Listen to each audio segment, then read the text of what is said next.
नमस्कार. आरोग्यशाहीमध्ये मी वैद्य नमिता आणि मी वैद्य भाग्यश्री आपलं स्वागत करतो. आरोग्यशाहीमध्ये आजचा दिवस आहे खास तुमच्या प्रश्नाचं उत्तर देण्याचा. सौ अपर्णा यांचा एक प्रश्न आला आहे. त्यांनी लिहिलंय, माझं वय 47 इयर्स आहे. गेल्या 14 वर्षांपासून मला पाळीचा त्रास होतो आहे. पाळी आली की 20 दिवस अंगावरून जातं. त्यानंतर मध्ये 4-5 दिवस गेले की पुन्हा पाळी येते आणि पुन्हा अंगावरून जातं. कृपया यावर काहीतरी उपाय सुचवावा. अपर्णाताई, इतक्या वर्षांपासून तुम्ही हा त्रास सहन करता आहात. आता मात्र तो मुळापासून बरा करण्याचा निश्चय करूया. त्रासाची तीव्रता लक्षात घेता तुम्हाला खरं तर कन्सल्टेशनची आवश्यकता आहे. प्रत्यक्ष भेट शक्य नसेल तर ऑनलाईन कन्सल्टेशन घ्यायला हरकत नाही. बरोबरीने घरच्या घरी दिवसातून 2 वेळा तांदळाचं धुवण घेण्याचा तुम्हाला उपयोग होईल. यासाठी 2 चमचे कच्चे तांदूळ कपभर पाण्यामध्ये 5 ते 6 तासांसाठी किंवा रात्रभर भिजत घालावेत. सकाळी हाताने कुस्करून पांढरं झालेलं पाणी गाळून घेऊन प्यावं.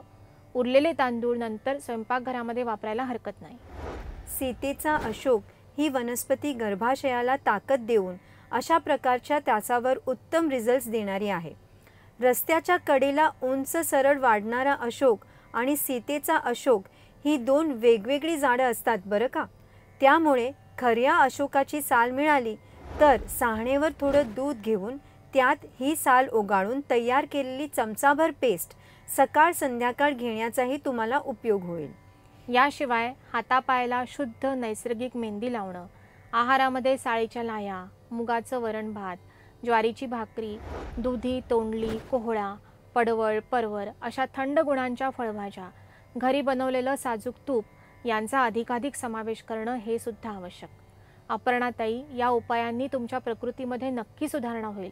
पण पूर्णपणे बरं होण्यासाठी मघाशी म्हटल्याप्रमाणे प्रकृतीनुरूप नेमकी औषधं सुरू करणं हे सुद्धा आवश्यक.